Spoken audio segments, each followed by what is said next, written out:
तो कैसे हैं आप लोग। उम्मीद करता हूँ कि आप सब लोग अच्छे होंगे। तो चलिए आज हम वृत्त के बारे में देखेंगे और 10th का जो मैथ है वृत्त से संबंधित क्षेत्रफल उस क्वेश्चन को भी देखेंगे। तो सबसे पहले हम देखते हैं कि वृत्त में क्या होता है, कैसे होता है। सबसे पहले हम वृत्त को समझ लेते हैं। तो चलिए इस वृत्त को आप देख रहे हैं, इसको मान लेते हैं वो है, इसका केंद्र वो है और ये देख रहे हैं वृत्त है और यहाँ से यहाँ तक है, जो यहाँ से लेकर के यहाँ तक है इसको हम त्रिज्या बोलते हैं, जिसको आर से सूचित किया जाता है, इसको छोटा आर से सूचित किया जाता है। ठीक है। और इसको यहाँ से लेकर के अगर यहाँ तक कर दें, मान लीजिए ये ए है और ये बी है, ये ए ओ बी हो गया। तो इसको ए से लेकर के बी तक इसको हम यहाँ से ओ से बी तक तो हम इसको त्रिज्या बोलते हैं और ए से लेकर के बी तक इसको हम पूरा व्यास बोलेंगे। ठीक है। इसको हम ओ ए से लेकर के बी तक पूरा व्यास बोलेंगे। ठीक है। और चलिए एक वृत्त में अनेकों व्यास हो सकते हैं, मतलब बहुत व्यास हो सकता है। व्यास एक नहीं होता है। मान लीजिए इस तरह से हम कर दिए, ये भी व्यास ही है, इस तरह कर दिए, ये सारा व्यास ही है। ठीक है। इस तरह हम जिस तरह से करेंगे आप उस तरह से सारा व्यास है। ठीक है। अब चलिए हम त्रिज्या देख लिए, व्यास देख लिए। अब देखते हैं इसकी जीवा। ये था हमारा व्यास था। अब हम जीवा का देखते हैं। तो जीवा आप किसी बिंदु से किसी बिंदु तक खींच सकते हैं। मान लीजिए हम यहाँ से लेकर के यहाँ तक खींच दिए, यहाँ से लेकर यहाँ से खींच दिए, ये हो गया हमारा जीवा हो गया। ठीक है। और जीवा का काम क्या होता है कि वृत्त को दो भागों में बांटती है। वृत्त को दो भागों में जो भी रेखाएं बांट देगी उसको हम जीवा कहेंगे। कहाँ से लेकर कहीं से भी हो सकती है। और सबसे बड़ी जीवा होती है इसकी व्यास होती है, यानी व्यास दो बराबर भागों में बांटता है वृत्त को। तो वृत्त का सबसे बड़ा जीवा उसका व्यास होता है। ठीक है। और ये हो गया हमारा जीवा हो गया, नाम लिख दे रहे हैं इसका, जीवा हो गया। और चलिए हम इसको अब देखते हैं कि वृत्त की स्पर्श रेखाएं क्या होती है। तो जो रेखाएं वृत्त को केवल स्पर्श करती है, यहाँ से लेकर के मान लीजिए इस तरह से हम खींच दिए, ये वृत्त को केवल स्पर्श किए, तो ये हमारा मान लीजिए ओ और ए मान लेते हैं इसको। तो ओ ए हमारी स्पर्श रेखा है, इस वृत्त की स्पर्श रेखा है। ठीक है। और वृत्त का ये त्रिज्या हो गया, ये त्रिज्या हो गया, ये ओ से लेकर के बी तक त्रिज्या हो गया और ए से बी तक हमारा ये व्यास हो गया और ये सारा हमारा जीवा हो गया। ठीक है। तो चलिए अब देखते हैं। अब हमारा चैप्टर नंबर 12 है, ये हमारा चैप्टर है, ये वृत्त से संबंधित क्षेत्रफल है। ठीक है। तो चलिए इस चैप्टर में हम देखेंगे, ये देख रहे हैं वृत्त से संबंधित क्षेत्रफल, इसे क्वेश्चन आज हम करने वाले हैं। ठीक है। तो चलिए हम देखते हैं क्वेश्चन की तरफ। चलिए अब हम क्वेश्चन के देखते हैं। ये 10th का जो ये एक्सरसाइज 12.1 है, इसको आप देख सकते हैं, इसी को हम आज करने वाले हैं। तो चलिए इसको हम देखते हैं।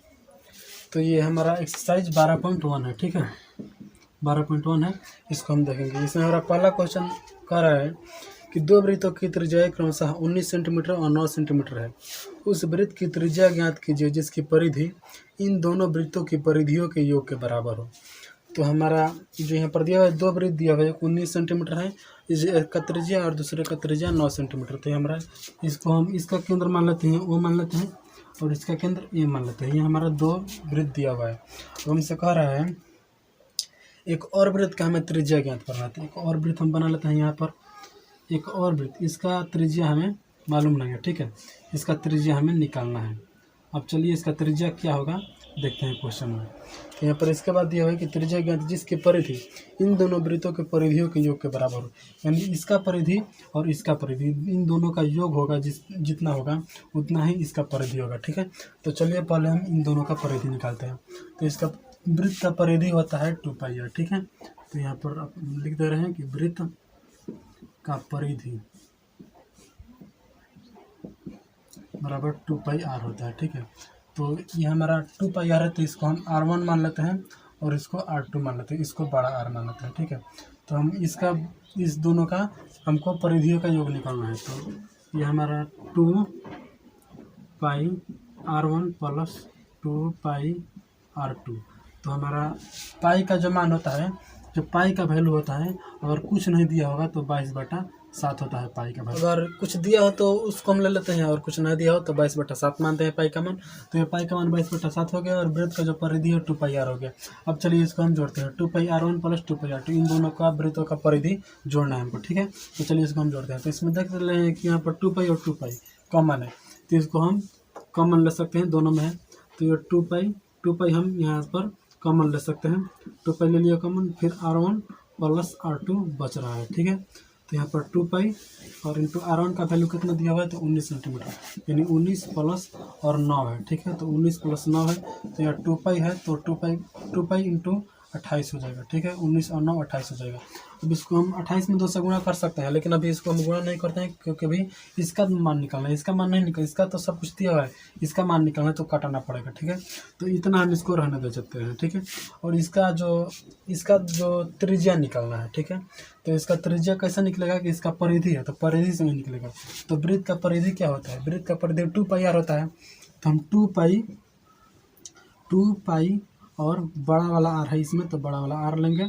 और उसके बाद से इसका वृत्त का परिधि क्वेश्चन में दिया हुआ है कि इसका वृत्त का परिधि और प्लस इस वृत्त का परिधि, इस दोनों वृत्त का परिधि इस वृत्त के परिधि के बराबर है, यानी दोनों वृत्त का परिधि ये हमारे पास है और इसका परिधि ये होगा। ठीक है, तो बराबर में हमारा हो जाएगा 2 पाई इंटू 28, 2 पाई इंटू 28 हो जाएगा।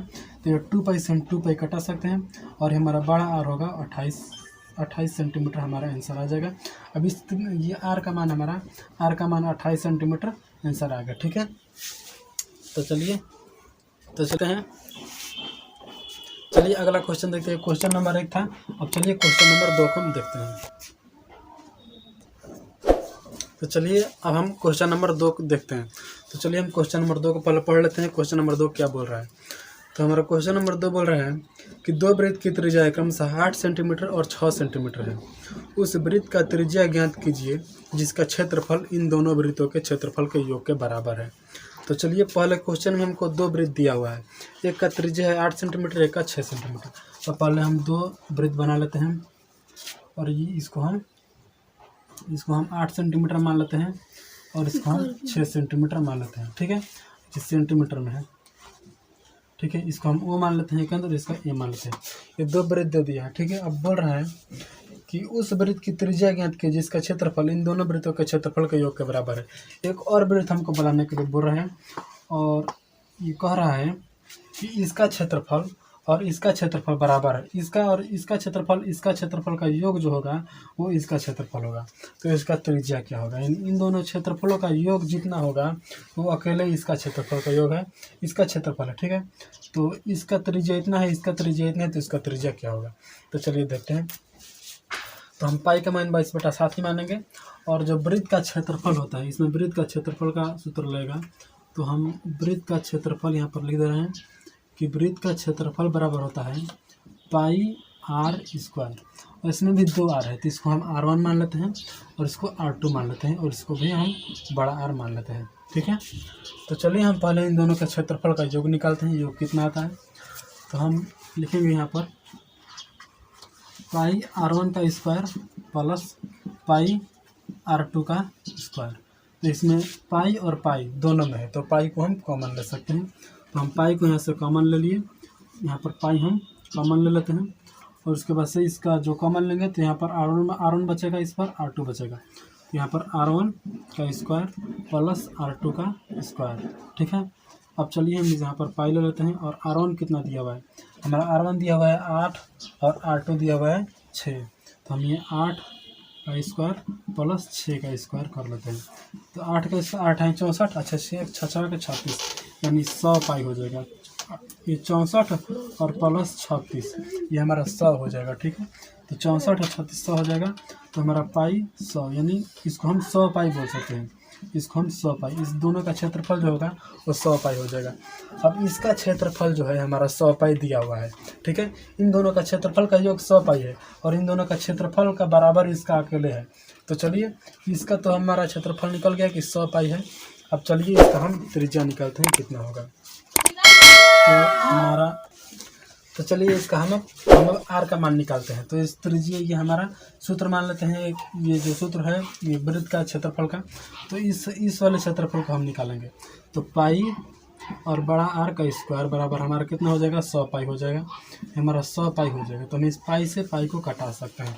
ठीक है, और यहाँ पर आर स्क्वायर बराबर 100 है, तो आर का मान कितना होगा, इस इधर से जब स्क्वायर हटेगा इधर रूट चढ़ जाएगा, रूट 100 हो जाएगा। ठीक है, तो जिसको हम रूट से हटाएंगे तो ये हमारा आर बराबर हो जाएगा 10, यानी आर इस त्रिज्या का मान हमारा 10 हो जाएगा। ठीक है, और यही हमारा सही आंसर हो जाएगा।